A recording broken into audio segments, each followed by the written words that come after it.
If RSV, that one sounded really scary to me. There's something, yeah.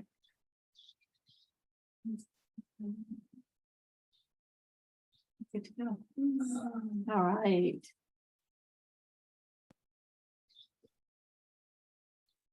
So we'll start by closing our eyes and allowing on the wave of breath to fall out of our minds and into our hearts, allowing all of the agitation and the insistence of mind and information and strategies and anything else that the mind tries to get a toehold in, letting all of that go. So we fall out of the mind and into this spacious true nature, which I call the heart.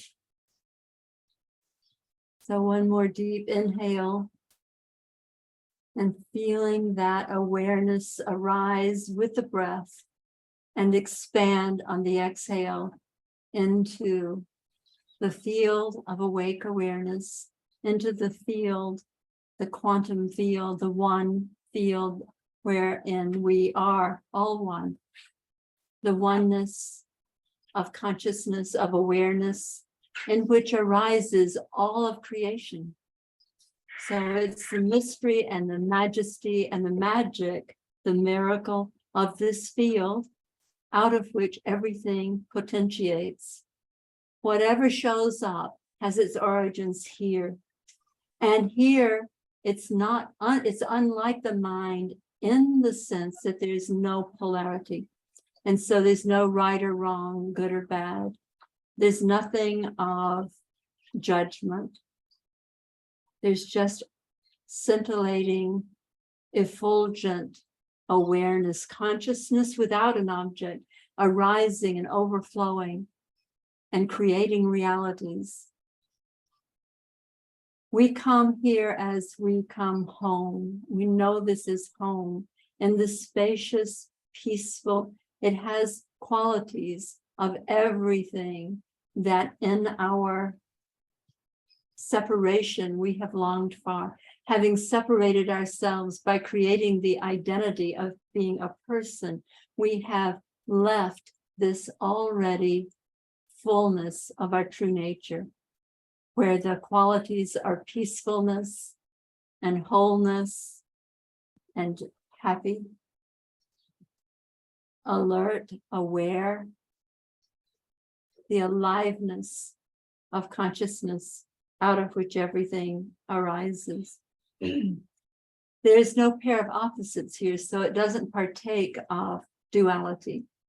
There is simply the opening and effulgence of love and freedom and peace. Everything that the mind believes we need to acquire or aspire to is already the one I am. And each one of us knows ourselves as that to the degree that the mind falls away. So just allowing the mind to quietly, opening the heart to peace and ease. The fullness of the possibility of creation out of the frequency of our true nature is the wonder and the glory of creating, redreaming this reality. It's as we align with this true nature out of the mind and into the heart that creativity and aliveness arises into a higher and higher expression.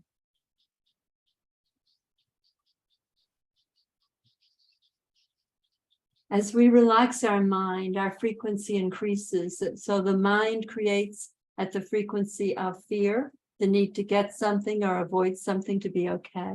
And the heart creates at the frequency of love, connection, potentiality, always arising and overflowing. And so we're making the shift now. This is the awakening in consciousness that's going on across the world, across this reality, the coming home to peace and freedom and ease, and an aliveness that's not available with the limitation of a fear-based mind. So we are here together, consciously together in this coherent field of true nature, of awareness. And so it is.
It's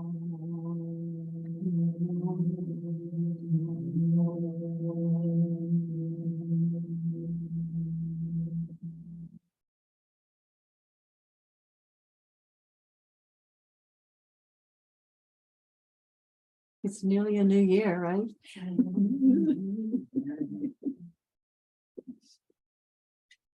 Remembering the 1960s really well, it's it's really confounding to me that it's now 20-something, 2023.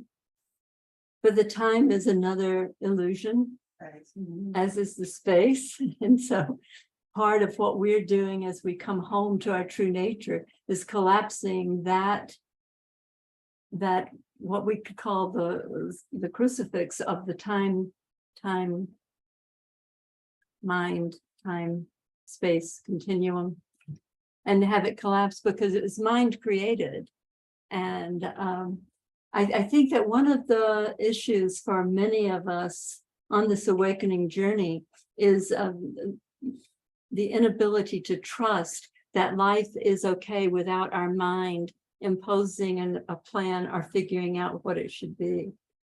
And so we are caught in this intersection, which is rather the space-time continuum, with the fear that if we're not figuring it out or making a plan to have it happen or imposing our will some way or the other, or even the withdrawal of our will as an effective possibility of making something the way we think it should be, then we are caught in the external reality. So one of the things I talk about in the teaching is that we have been magnetized into an external reality, and we believe and experience that we have to make all of the corrections in quotes out there, looking like I need to get you to be different than you are, or I need to have circumstances to be different than they are. I at least need to have influence so that things will go in the right direction, which I'm pretty clear I'm the one that knows what that should be. So the mind is the thing that has to be let go of.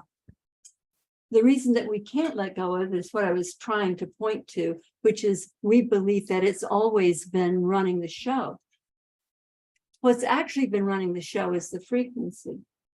And so life is alive and well, just as we experienced in that expanded state of consciousness, awake awareness just with a total, we can't even call it neutrality because it's just potentiality. And it's vital, and it's always moving and arising. What it moves and arises in response to is not what our mind is insisting on or trying to limit, but the frequency of who we are being. Because this is a frequency reality. And so when we are caught up in fear, which we are caught up in fear to the degree that we still identify as a person, an ego who has to get something or avoid something to be okay, to the degree of that identity. And for most everybody who's on this call or in this room, that we are many times free of that. So we know the experience of that openness to life, to our true nature. But the consistency of knowing ourselves as awake awareness, which does not partake of a frequency of fear, tunes us into what we would call the quantum field, which is that space out of mind and into heart that we go to in our meditation. Identifying as that, then we are in the spaciousness of the frequency of love and peace and everything that we think we need to try to create with our minds, with circumstances, with relationship, whatever.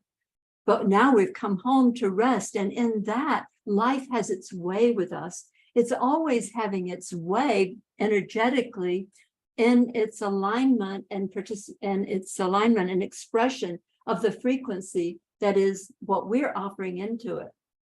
It's kind of like in a simple kindergarten model, it's like we're particle and the quantum field is field, and we are determining how the field responds by who we take ourselves to be, more fundamentally, what is our frequency? If we're caught up in a feeling of limitation, of believing that we can't have what we want, or that we need to make things different, or need to control them, then the field can only say yes to that. And that will unavoidably look and be experienced as limitation. Does this make sense to everybody? Yeah. Yes. Yeah, because this is the game we're playing, and we need to understand the rules. It's like we got the wrong rule book when we came in. We got the wrong owner's manual, and we've been believing that we could be good and we could have a positive frequency. Well, that's sugar over shit every time, nearly. Yeah. It's like trying to be good, trying to be grateful, whatever. Just coming home to yourself, you are already that. So this is where the mind keeps running the show. It'll keep pulling the strings. Yeah. Sometimes I use this something, I think of it as being rather like a koan, where I ask the question, and just in relax and free association, close your eyes and ask yourself the question, where will my next thought come from?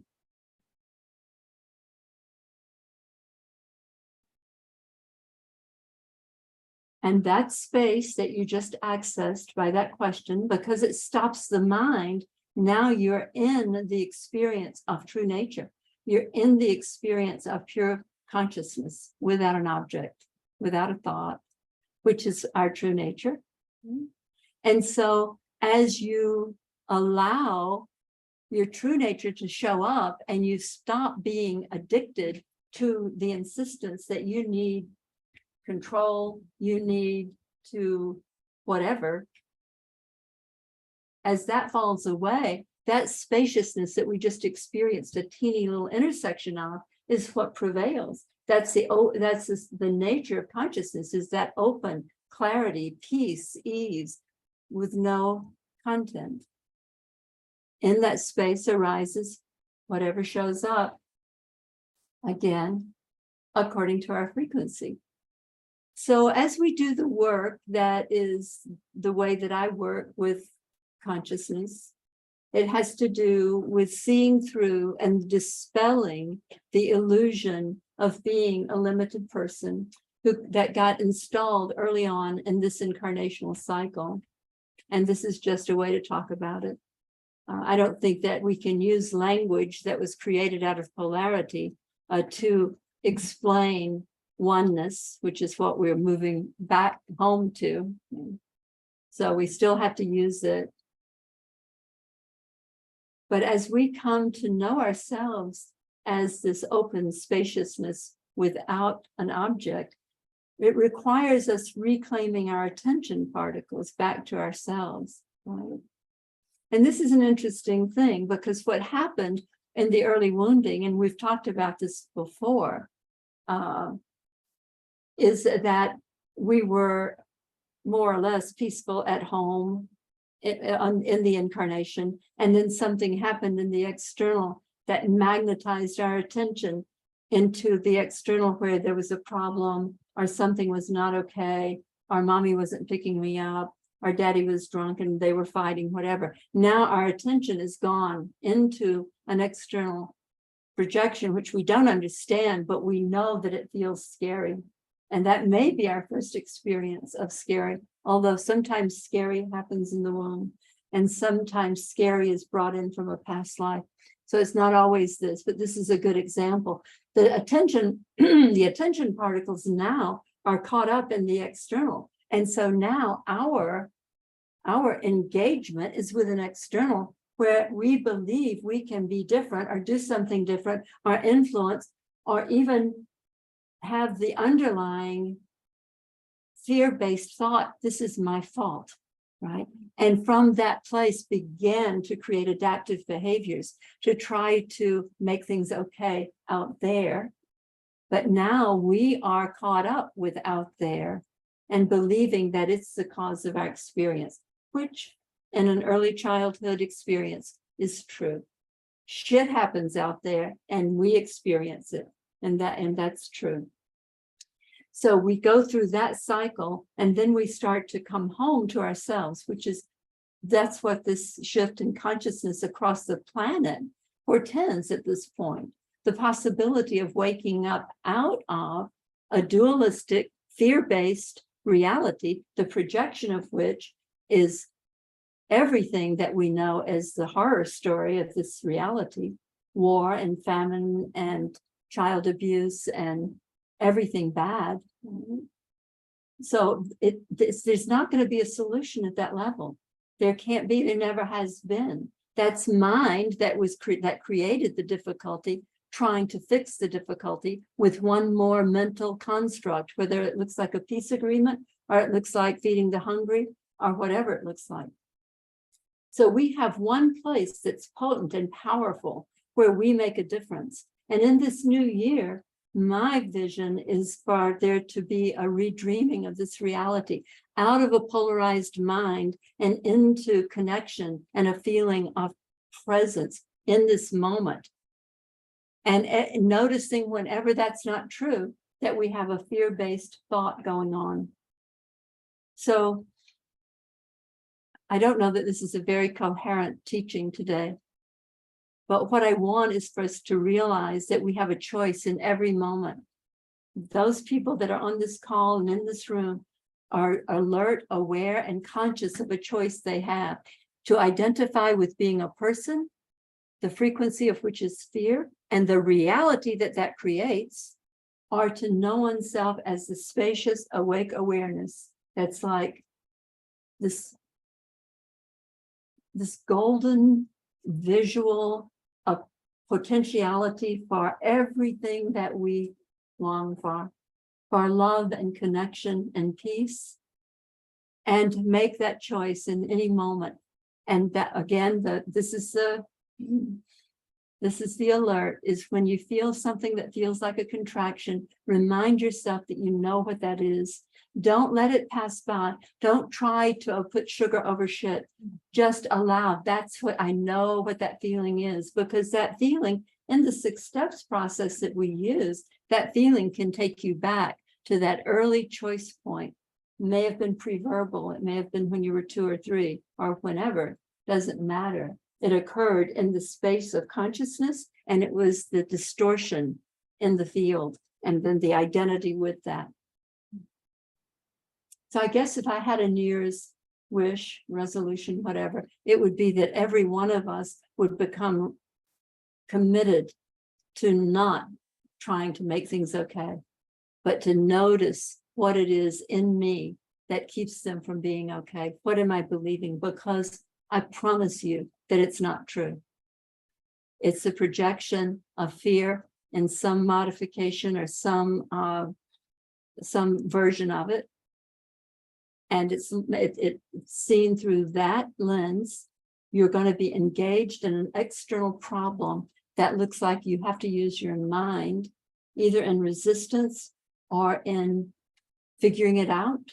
But you're going to be engaged in a way that is of the frequency of fear. And that will continue what we no longer need to have in this reality. There's an awakening occurring, and we're all a part of it. And it's this very specific thing. We make all the difference by who we believe we are and what we know about truth and about love, about peace and about freedom.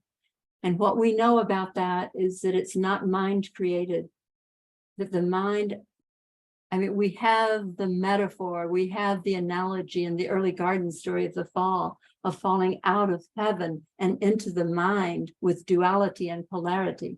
And that's where we're caught. And there's not going to be an answer there. You can't go to the good end of the stick and have it prevail. It's a meta thing. It's like going to the apex. If the stick is the base of the triangle, the apex is freedom, and it's the one, the frequency of true nature, the frequency of consciousness.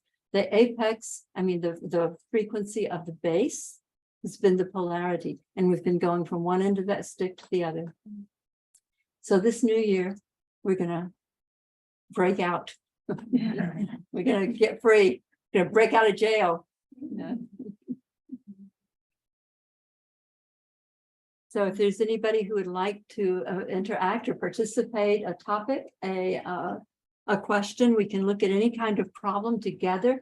One thing that happens, the truth is that when we're together, there is a coherence, there is a field that is advantageous for shifting. And it's when two or more are gathered in the name of life, in the name of love, in the name of freedom, in the name of peace, there also shall be the quantum field available for influencing.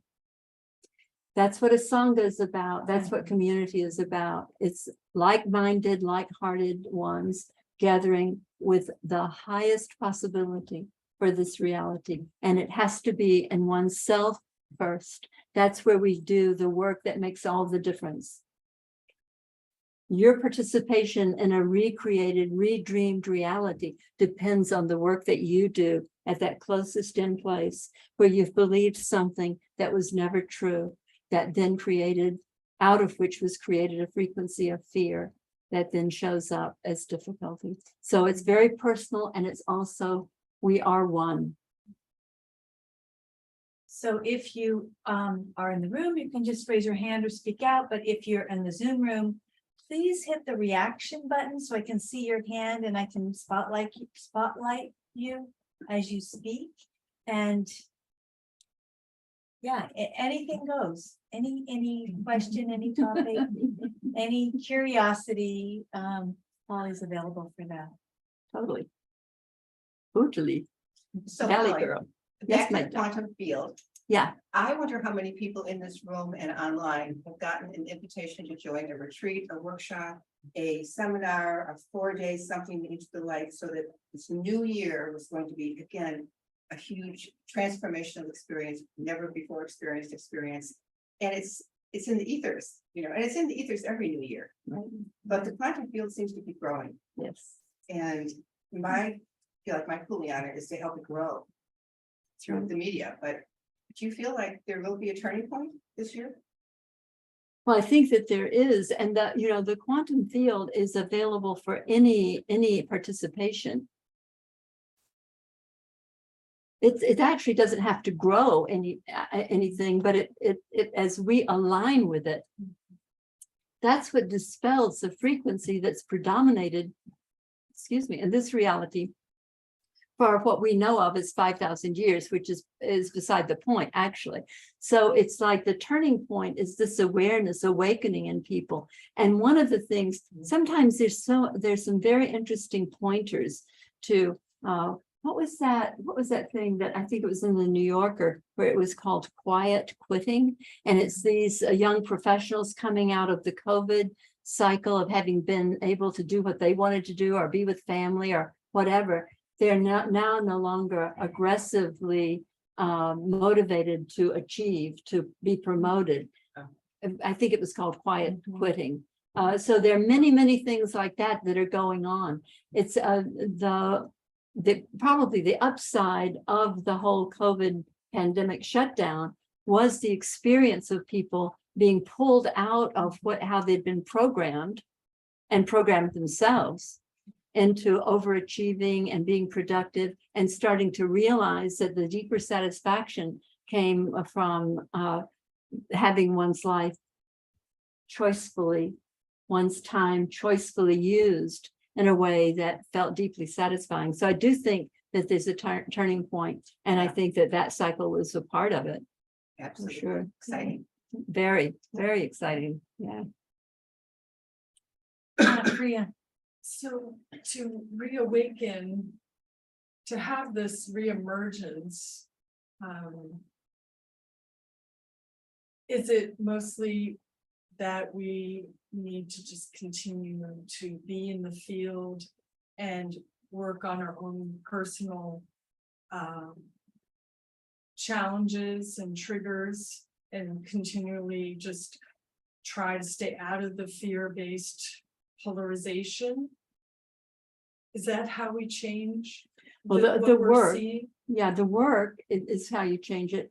Not trying to stay out of anything. If the fear comes up, you want to go there. It's like the very thing that we resist persists, that old adage, but it's like to welcome everything. It's like, show me what you got. You know, I'm scared shitless here that I'm not going to have enough money or a place to live next month. Bring it on. It's like, what's going on here? What is that fear? What is that? And so it's like, there's a kind of aliveness in engaging now with this instead of avoiding or trying to make nice or trying to make do or trying to put it together, right? But it's like this sense of, because what occurred when we experienced the separation in this lifetime, what occurred was a conclusion about ourselves that then went into it, because it was an installation. It like went into the creation, the quantum field, then shows up in response to it, right? And what we've done is tried to just get the good end of the stick of that, right? I'm going to be successful. I'm going to make it. I'm going to do well. Or I'm dropping out. I'm into drugs. I'm not showing up. I can't do that. So we've had that polarity going.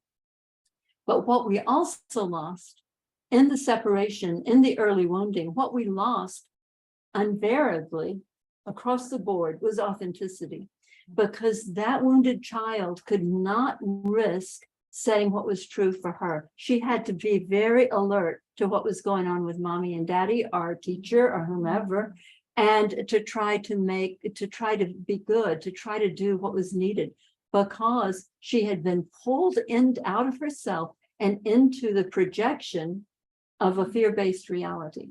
So that's kind of built in, and that's kind of history. But you're exactly right. Everything that you do that contributes to coherence, that brings you home out of the idea of being a person who's at risk, and into that experience of presence that is your true nature, which is right here, right now, eternally.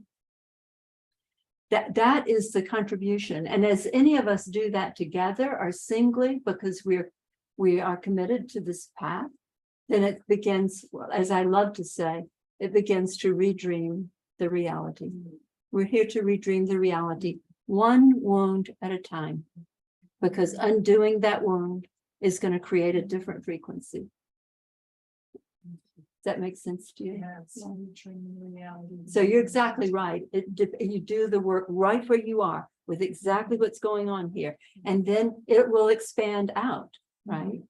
I was doing the work I do with one-on-one for decades, and now they're the sanghas that are here, that we're all together. You know, life will live you in the way that's most beneficial if you're not caught in fear. If you're caught in fear, then it's going to be a shit show off and on. Sometimes you'll have the good end of the stick. Sometimes you won't. But dropping the stick and moving into this presence, I mean, the reason that this present moment is so potent is because that's where we and the field are actually coherently one. And who we're being now is consciously informing that other aspect of who we are, which I call the quantum field, but we could call it God, we could call it source, we could call it whatever. And so now we're present in this fullness with it. So there's not this linear sequentiality of having to get or avoid or catch or strive or effort, right? It's just like this. It's fullness and it's arising. That's the way life shows up. It is not linear sequential. The mind made up the time-space crucifix that we're all caught on. So,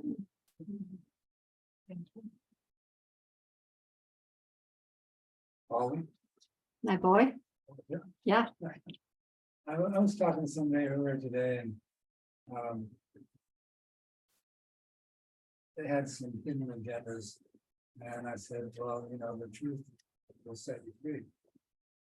And I don't know exactly how it went, but I thought maybe I could speak to that. Yeah. Did that other person hear you, Max? Uh, When you suggested that the truth would set him free? person did not want. No, right, yeah. Right. Well, the whole thing about what is true the mind has created that into like dogma and into like taxonomies and so forth. But the truth is a feeling of presence, of being here now with what is. And the expression of that can only come through a mind that's not caught up in fear. But we can always be moving in that direction. It's like, I'm going to say it as authentically and as clearly as I can. And in that, we're moving in the right direction. But the truth does set us free, because what it sets us free from is fear. Yeah.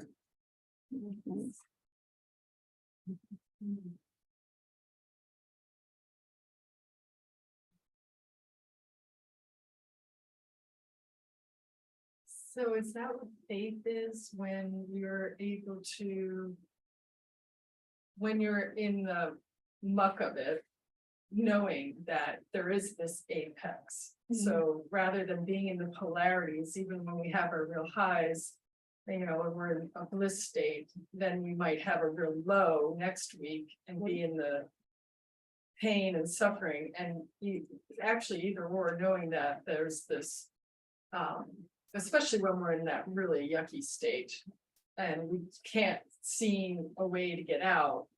It's the faith, though, in knowing the true reality, Right. the oneness, the apex. Yeah. But even no matter what the condition is, without awareness, you don't get it. You can't even have suffering without awareness, right? So there's like the light of awareness is always shining through the worst, what we would think of as the worst conditions. And so the awareness is prior to, primordial, ever present, the space in which realities arise. It's awareness, it's consciousness. And so when things have turned to shit and it's all going downhill and it feels like there's no answer or anything, it's like that reminder. It's like, I think it's on WhatsApp that they have a little flashlight that they, like when somebody calls you or something, or some app or another. It's like there's that little flashlight of awareness going on. Don't forget about me.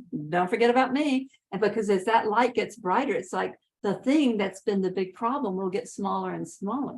As awareness grows in our consciousness, the thing gets smaller and smaller. When we are attached to it, when we're resisting it, and when we're caught by it, it takes up the whole screen. But when it starts to show up, it's like, there's that mouse again.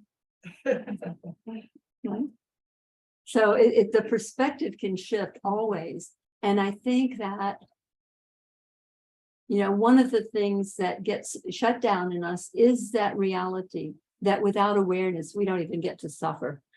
So it's like, more and more awareness. And then the content of that is just a creation. I was working with somebody who was saying they didn't understand why I pointed to everything except awareness as an object. Well, that's what it is. It's a creation. It's an object. It's either a thought, or it's a story, or it's a mindset, it's a belief, but it's a creation. Only awareness is free and clear, and at frequencies of our true nature, which is love and abundance and this immensity of potentiality, the aliveness of that. Everything else shows up in that space, the spaciousness, depending on what we're believing to be true, what lens we have, because the same thing can show up for two or three of us. And because our lenses are different, our wounds are different, we perceive it as a different issue.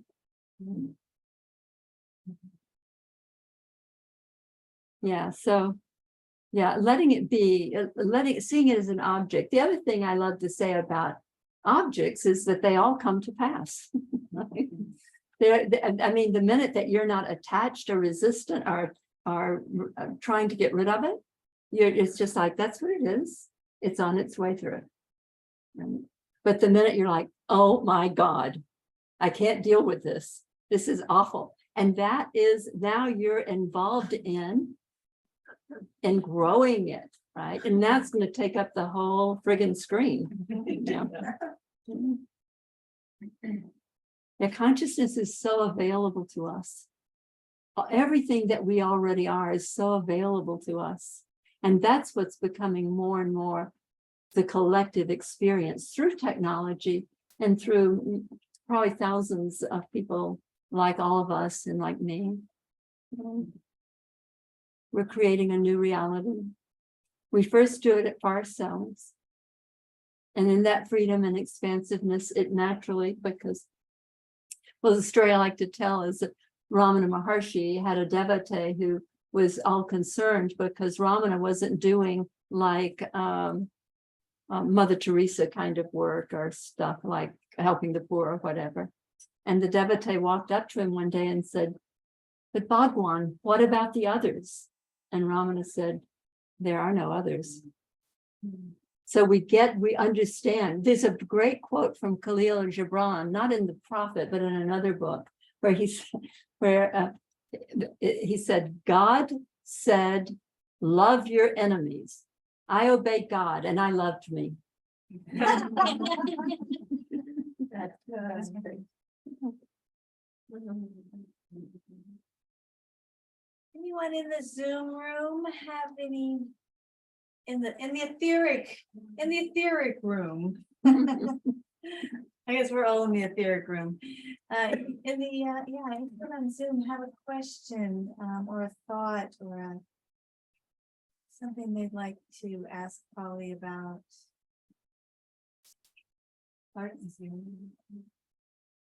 What did you say? I don't see. Does Ari have her hand up? I don't. Ari, you don't have your hand up, do you? If you wave, you have to talk to me. She's saying, "No, Carl, I don't have my hand up."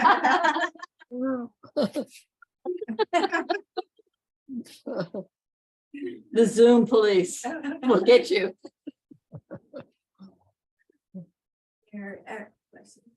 When you talk, Polly, and we listen to you, we meditate, and it seems so easy. It seems so like we don't have to do anything really. That's almost the truth of it. That's the truth of it. That's right. And why do we want to do something about it? Why is it just the conditioning that we think that something's wrong and that we got to fix it? Is it only Right, and the that? conditioning that believes we're not of value, so that we need to assert in order to feel of any value, that earliest, and underlying that, the Garden of Eden story is a great analogy for the fall, where we fell out of connection to everything and into shame and guilt and fear. And so those frequencies of shame and guilt and fear, now we have to assert something. We don't go deeper into our true nature because we were pulled out into a belief that we are the body mind and that it's bad. So, when you think about some of the practices in many different religions of flagellation and abuse of what was considered to be a sinful body, right? It's been, there's a lot of light now. There's a lot more light now. And all of those things are falling away. And the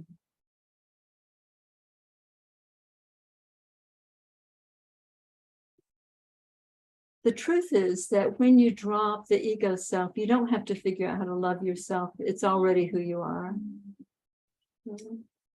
So this is fundamentally a matter of subtraction. It's letting go of everything that's not true. There's no self here to love or not to love.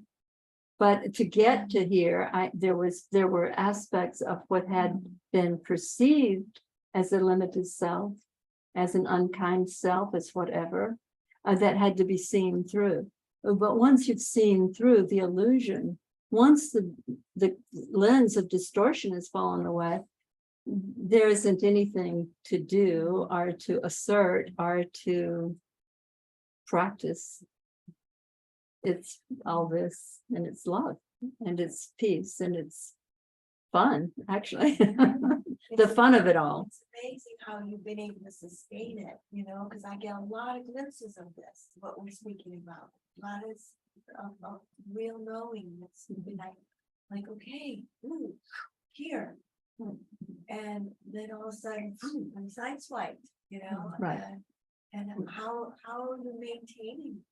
Well, it's not, you don't maintain it, it's what's true. So it doesn't Don't require change it. maintenance. That's, it's a good news, right? There's no maintenance policy that you get. But what happens is that there's just nothing in the way of it. And so whenever you are in that space and something comes in the way of it, that's when you can do the work, and it can go very quickly. Yeah. It can, as you know. It does get quicker and quicker. doesn't Yes. it? Yeah. And then you get to the point where maybe not, you're just not budging, you're not even doing the work, really, you're just not budging. Because you know already it's an object, it's not you, it's not real, Exactly. and you just hands on.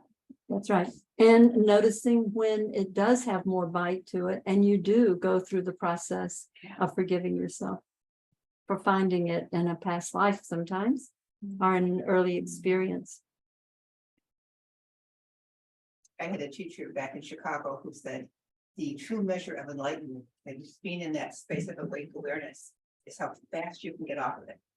How quickly you can move from the trigger into that clear light. I thought that's a good way. What I heard, you know, we should talk about get off it. Right. But it's the same thing as dropping the story and dropping the fear and dropping it all. Judgment, especially judgment. Well, all judgment is self-judgment. And when that self-judgment falls away, the lens is cleared. The doors of perception are cleared, and we see, well, I think in the New Testament it talks about, don't take the dust mote out of your friend's eye, take the log out of your own. Right. Don't bother with that other over there. And so as we come home to this deep, loving self-awareness, then that's the place where everything changes. It's out of that frequency of home, coming home to true nature as awareness, that we actually create a new reality. It happens individually as we all do this work.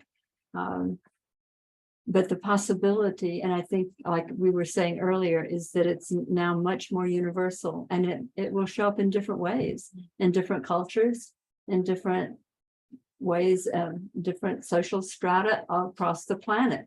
Oh, but the waking up out of fear is the fundamental go of it. And to understand that if you're caught in something that doesn't feel good, at the heart of that is going to be something that is fearful. And it's going to probably be for the little child. And there may be some layers to get to that. But the entire process is still revealing to you the awareness that knows that, the awareness that can see that fear, the awareness that can even label a problem. There's still awareness there, and it's shining through everything, always. So we come out of the creation and into the alignment and true identity as that, as awareness, in which realities arise. So I just got a little triggered by what Amora said, so I just want to, Okay, we got a group I now. just want to get your thoughts on this. So I did the forum with Werner, and then he had a lot of awakeness, and then he went down a different path, it seems. Mhm. So what about that piece? People who are, you can see lots of spiritual teachers who apparently are going in the direction of awake awareness, and then there's a distortion that's also magnified in the field with them. Mhm. Any thoughts about that mess up or that mess? Not really. I do think that everything serves in a way. And so for a lot of people to be able to see that somebody who professed to be awake or to be clear wasn't, sometimes that might give them hope. I don't know. In my own experience, once the lens had cleared, it's been 13 years, and it just hasn't There hasn't been a trigger since then. There's human interaction all the time, as you know, but the idea that anybody else's experience means anything about you is the error. And if you're looking out there, and this is why the guru model and the spiritual teacher model and all of that can be such a slippery slope. And it's like, be with yourself, and when it occurs to you, trust your intuition about seeking counsel or help or clarity, and see how it fits, see how it works. The experience is always the telling thing. If you feel more open and spacious working with somebody or using somebody, or if you use the experience of an apparent other to limit your idea of what it means for you to wake up, then you're not at the place where you could be a little bit more on your own behalf. And that is the direction of waking up, is absolutely the turn and the reclaiming of oneself as at the center of the reality that creates in the space of your consciousness. And that was a silly way to say, to come home and to start to get clear and be on your own behalf and to tell the truth. Like I said earlier, in the early wounding, authenticity went out the door because we couldn't afford to say to daddy, you're a real creep when you come home drunk and treat mom that way. Because we were afraid daddy would hit us or would mistreat us, whatever the story was. And so we began to create adaptive behaviors. Now we just begin to tell the truth. I'm so glad you stopped by, but I don't have time for our tea today or whatever.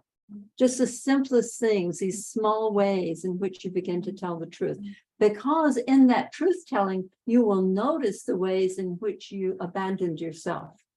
Little ways, but they make all the difference. That child feels thrown under the bus with these little ways in which you think you're just being socially appropriate or a nice person. That little child who was abandoned when you turned toward the external and made the conditions of the family more important than you, which was unavoidable. That little child is going to feel thrown under the bus one more time. Does that make sense to people? That's a kind of very specific direction for waking up. That has to do, I came upon it about 7 years ago, the understanding that we had self-abandoned and the specific ways in which we had done that, and the specific ways in which we could undo that. Right? And it's scary because it risks all of the ways in which we have created adaptive behaviors to be the nice person and to be included and to be respected or to be whatever.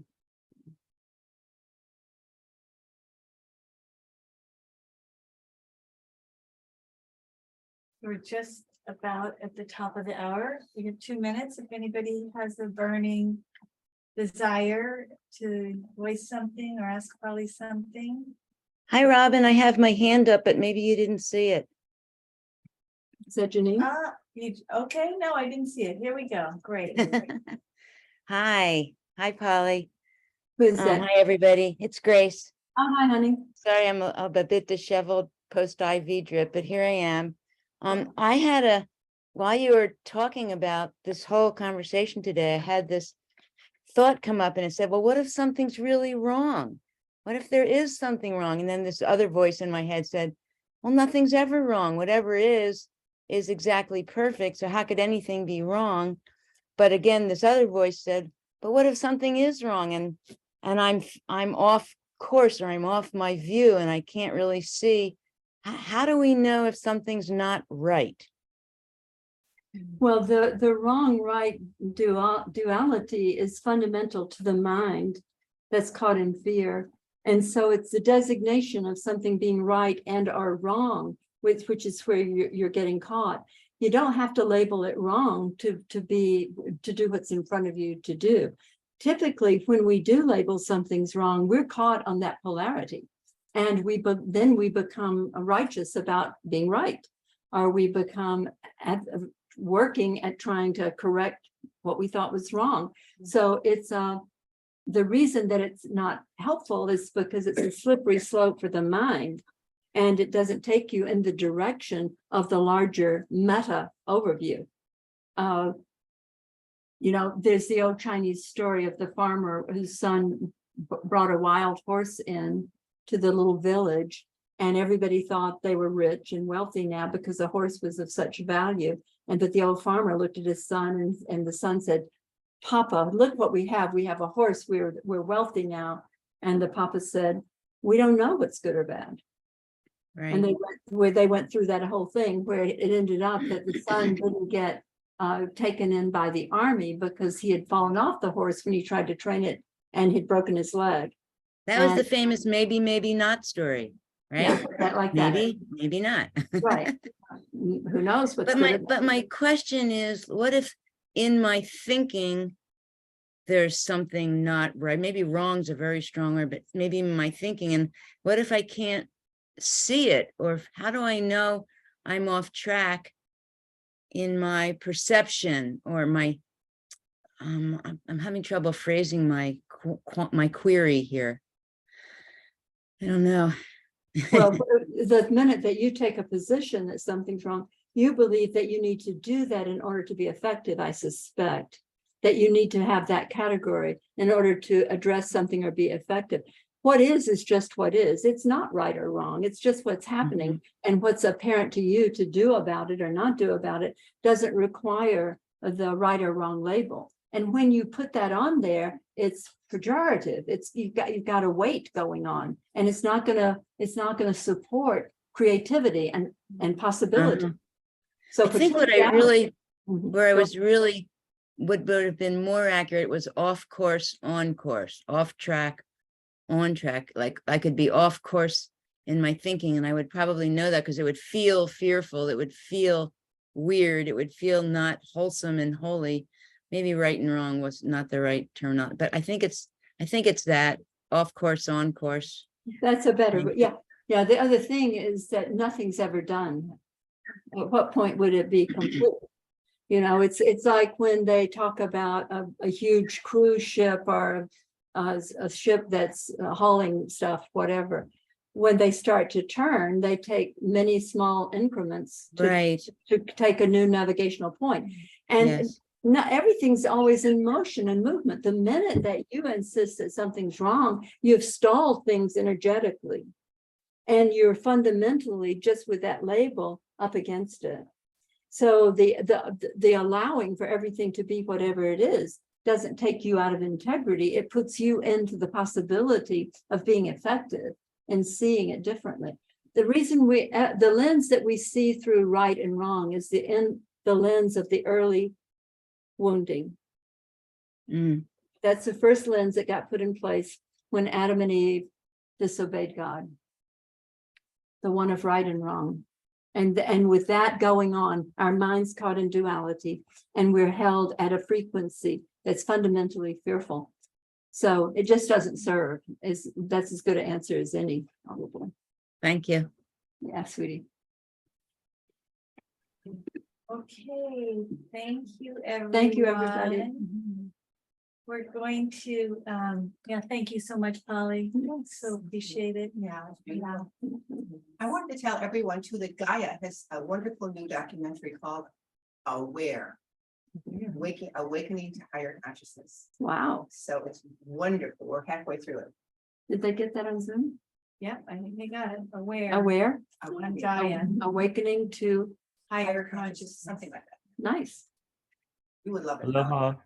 Aloha, darling. Aloha. We're going to shift now and go into 45 minutes of silent meditation for those of you who would like to take that dive into the stratosphere of consciousness, our own selves, with Polly, who has this incredible capacity to help amplify that There we go. experience.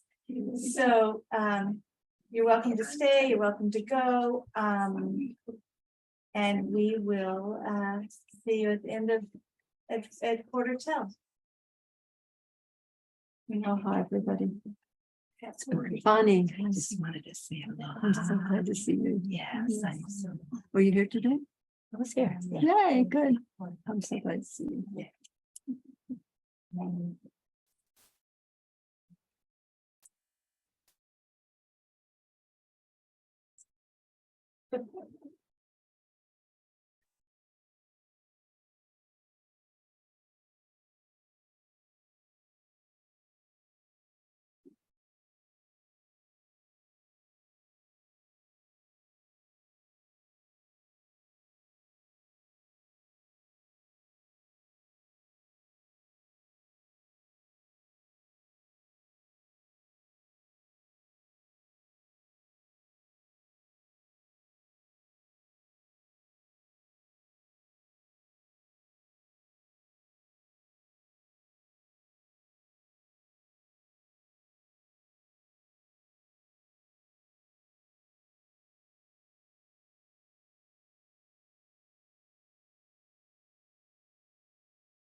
It's such an experience of no time, isn't it? It's so, it can expand and contract and. Should I shut it? Yeah, okay, bye. Okay. Mahalo.